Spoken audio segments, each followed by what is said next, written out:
ప్రభువా, నా బిడ్డలు ప్రార్థనకు ఎక్కువ మంది రావడం లేదు, తక్కువ మంది వస్తున్నారంటే, విచిత్రంగా దేవుడు నాకు ఏం చెప్పాడు తెలుసా? మునుపు జరిగినదే మరలా జరుగును అంటున్నాడు ఆయన. దేవుని మాట. ఏమన్నావు ప్రభువా? నేనంటున్నది ఏంది టాపిక్, నువ్వు చెప్పేది ఏంటి? మా సంఘములో ప్రార్థన కూటాలు వెలవెలా పోతున్నాయి, కాబట్టి రానందుకు నా బిడ్డలను కోప్పడొద్దు, నువ్వు మాకు అట్లాంటి పరిస్థితి తెచ్చిపెట్టావని దేవుడిని అంటున్నా. మా వాళ్ళు ఎవరిని నువ్వు కోప్పడొద్దు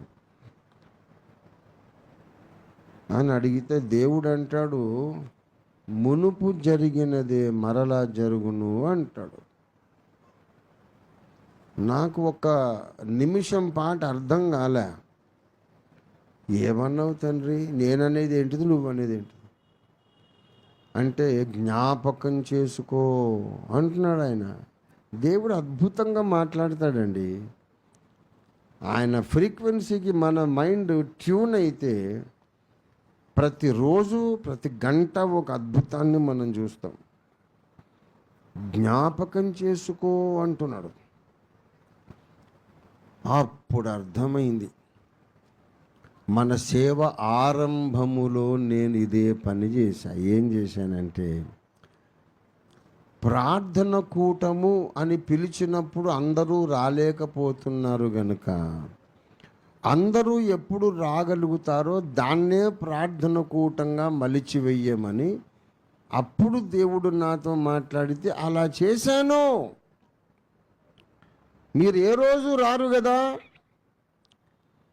ఆదివారమే వస్తారు కదా, కమాన్ ఆదివారమే ప్రార్థన చేయండి అని చేయించాను. అద్భుతమైన ఉజ్జీవకరమైన ప్రార్థన జరిగింది. ఎందుకంటే రాని మీరందరూ భక్తిహీనులు కాదు, రానోళ్ళు మీరందరూ ప్రార్థన అంటే ఇష్టము లేనోళ్ళు కాదు, రాని మీరు కూడా ప్రార్థన చెయ్యాలి అనే ఆశ కలిగిన వాళ్ళే. ఎలాగో వచ్చారు కదా, శనివారమే చేయమనుందా ఎక్కడన్నా ప్రార్థన? ఆదివారం అయితే చేయొద్దా? వచ్చారు కదా ఆదివారం, ప్రభురాత్రి భోజనం అయిపోయింది. అందుకే అంత లంబా ప్రసంగం చేశా, ఫస్ట్ ప్రసంగం. ఇప్పుడు మిగిలిన టైం ఏం చేద్దామంటే మనం ప్రార్థన చేద్దాం. అదే అద్భుత కార్యం అని చెప్పాను నేను. ఇప్పుడు ఏం చేస్తామంటే, కార్డ్లెస్ మైక్ సంఘంలో తిప్పుతాం.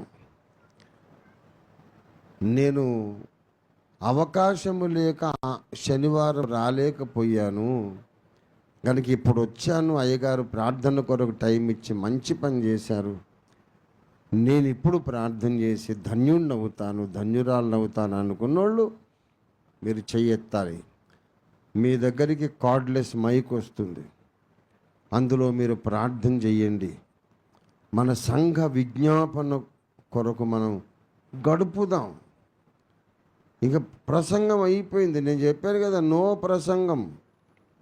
ఇవాళ I'm converting the worship service into a prayer meeting. ఆరాధన కూటమును ప్రార్థన కూటంగా మార్చేస్తున్నాను. మంచిదా కాదా? వద్దా?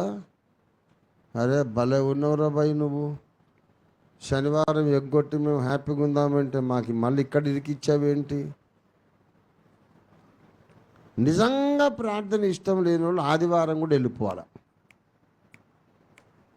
నిజంగా ప్రార్థన ఇష్టం లేని వాళ్ళు ఆదివారం కూడా రాకండి. ఆదివారం రావాలి అనుకుంటే ప్రార్థన చేయడానికి సిద్ధపడి రండి. ఇష్టంగానో ఇష్టం లేకుండానో చచ్చినట్టు మనలో ప్రతి ఒక్కరూ ప్రార్థన వీరులు కావాలి. ఇది దేవుని పంతం అండి. కొన్ని పార్టీలు అంటే అవినీతి అంతం, మా పార్టీ పంతం అని ఏమండి.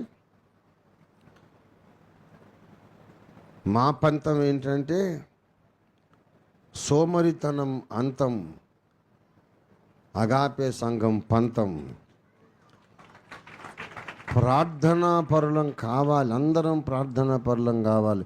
సిగ్గుపడు, భయపడు, నాకు అలవాట్లేదు, ఇంతమంది ముందు నాకు భయం వేస్తుందని ఏ సిల్లీ రీజన్స్ చెప్పొద్దు. ప్రతి ఒక్కరూ ప్రార్థించడంలో ఒక అగ్ని జ్వాలలు కావాలి. ప్రతి ఆదివారము అగ్ని వంటి ప్రార్థన ఇక్కడ జరగాలి. దేవాగ్ని దిగి రావాలి.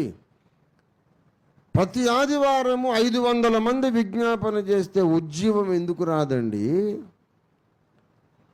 తప్పకుండా వస్తుంది. నేను చెప్తున్నాను, ఇంతవరకు భూమి మీద నాకన్నా మొండోడు పుట్టుండకపోవచ్చు.